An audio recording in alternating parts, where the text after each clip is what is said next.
सभी को जय मसीह की। हम परमेश्वर का धन्यवाद करते हैं इस समय के लिए। और मेरे प्रिय भाई बहनों, जब हम परमेश्वर में आते हैं तो कुछ रिश्ते ऐसे होते हैं जो हमसे दूर हो जाते हैं, टूट जाते हैं।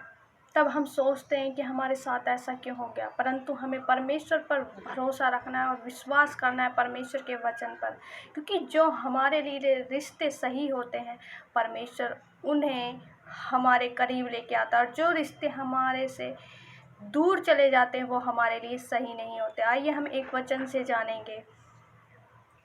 मत्ती रचित अध्याय 12 और उसकी 47 से 50 आयत तक पढ़ेंगे।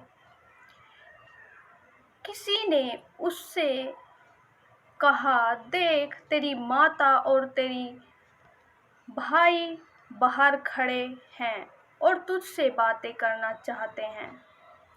यह सुनकर उसने कहने वाले को उत्तर दिया, कौन है मेरी माता और कौन है मेरे भाई? और अपने चेलों की ओर अपना हाथ बढ़ाकर कहा, देखो मेरी माता और मेरे भाई ये हैं। क्योंकि जो कोई मेरे स्वर्गीय पिता की इच्छा पर चले वही मेरा भाई और मेरी बहन और मेरी माता है। मेरे प्रिय भाई बहनों, यहाँ परमेश्वर प्रभु यीशु मसीह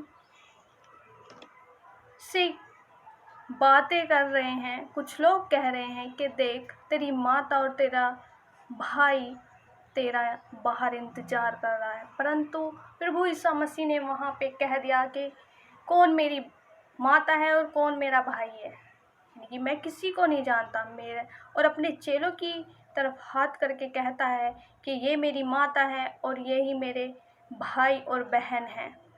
इसलिए मेरे प्रिय भाई बहनों, जब हमारे प्रभु यीशु मसीह ऐसा करते हैं, क्या हमें भी नहीं ऐसा करना चाहिए? प्रभु यीशु मसीह कहते हैं कि मेरी माता मेरे भाई और बहन वे हैं 50 आयत में जो मेरे स्वर्गीय पिता पर विश्वास करते हैं और उसकी इच्छा पर चलते हैं।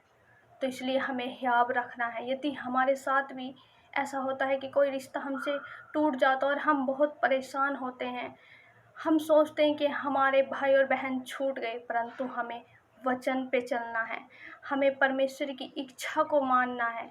हमारे भाई और बहन वे हैं जो परमेश्वर पर विश्वास रखते हैं, जो विश्वासी हैं वो हमारे भाई बहन हैं। मैं आशा करती हूँ वचन को पढ़े जाने के लिए परमेश्वर आपको बहुत आयत से आशीष दे। आमीन।